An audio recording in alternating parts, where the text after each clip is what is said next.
Welcome to Storytime with Barnabas Bookworm. That's me. I'm Barnabas. Since Solomon Snail isn't here right now, I'll just tell you the story I told him last time I saw him. The story of Peter Rabbit. The Tale of Peter Rabbit by Beatrix Potter. Once upon a time, there were 4 little rabbits, and their names were Flopsy, Mopsy, Cottontail, and Peter. They lived with their mother in a sandbank underneath the root of a very big fir tree. "Now, my dears," said old Mrs. Rabbit one morning, "you may go into the fields or down the lane, but don't go into Mr. McGregor's garden. Your father had an accident there. He was put in a pie by Mrs. McGregor. Now run along and don't get into mischief. I am going out." Then old Mrs. Rabbit took a basket and her umbrella and went through the wood to the baker's. She bought a loaf of brown bread and 5 currant buns. Flopsy, Mopsy, and Cottontail, who were good little bunnies, went down the lane to gather blackberries. But Peter, who was very naughty, ran straight away to Mr. McGregor's garden and squeezed under the gate. First, he ate some lettuces and some French beans, and then he ate some radishes, and then, feeling rather sick, he went to look for some parsley. But round the end of a cucumber frame, whom should he meet but Mr. McGregor?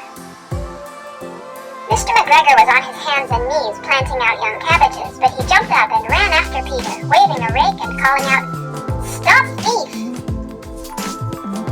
Peter was most dreadfully frightened. He rushed all over the garden, for he had forgotten the way back to the gate. He lost one of his shoes among the cabbages, and the other shoe amongst the potatoes. After losing them, he ran on 4 legs and went faster, so that I think he might have got away altogether, if he had not unfortunately run into a gooseberry net, and got caught by the large buttons on his jacket. It was a blue jacket with brass buttons, quite new.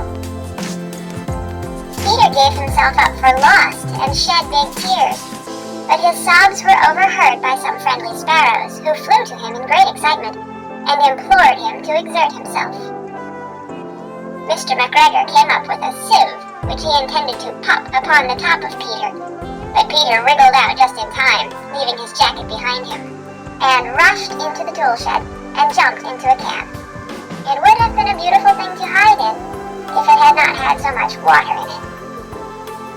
Mr. McGregor was quite sure that Peter was somewhere in the tool shed, perhaps hidden underneath a flower pot. He began to turn them over carefully, looking under each. Presently Peter sneezed. "Kerchoo!"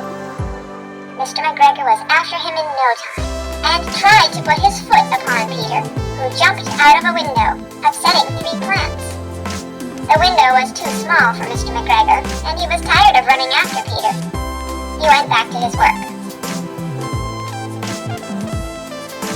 Peter sat down to rest. He was out of breath and trembling with fright, and he had not the least idea which way to go.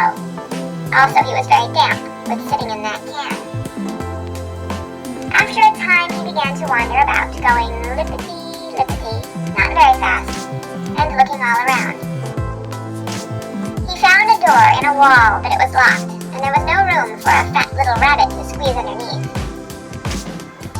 An old mouse was running in and out over the stone doorstep, carrying peas and beans to her family in the wood. Peter asked her the way to the gate, but she had such a large pea in her mouth that she could not answer. She only shook her head at him.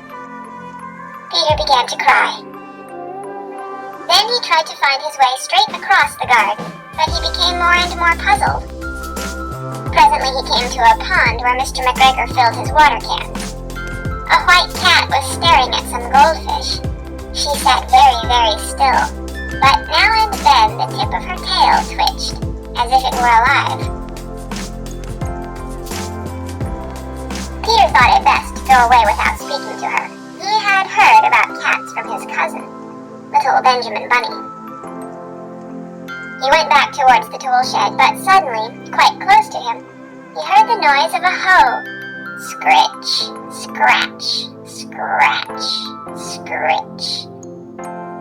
Peter scuttered underneath the bushes, but presently, as nothing happened, he came out and climbed upon a wheelbarrow and peeped over. The first thing he saw was Mr. McGregor hoeing onions. His back was turned towards Peter, and beyond him was the gate. Peter got down very quietly off the wheelbarrow and started running as fast as he could go along a straight walk behind some black currant bushes. Mr. McGregor caught sight of him at the corner, but Peter did not care. He slipped underneath the gate and was safe at last in the wood outside the garden. Mr. McGregor hung up the little jacket and the shoes for a scarecrow to frighten the blackbirds. Peter never stopped running or looked behind him till he got home to the big fir tree. He was so tired that he flopped down upon the nice soft sand on the floor of the rabbit hole and shut his eyes.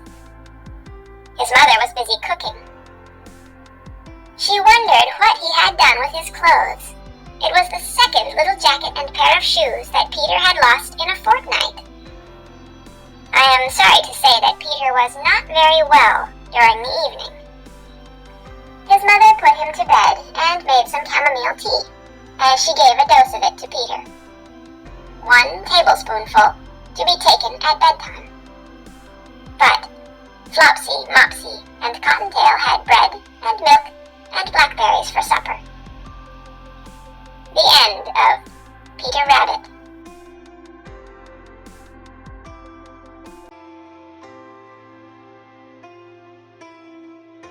Mrs. Ladybug, have you seen Solomon Snail? He didn't show up for story time today, and I can't seem to find him anywhere. Oh, I'm sure he's around here somewhere. I'm starting to get a little worried. Do you think you could go look for him for me? Not to worry, Barnabas. I'll find him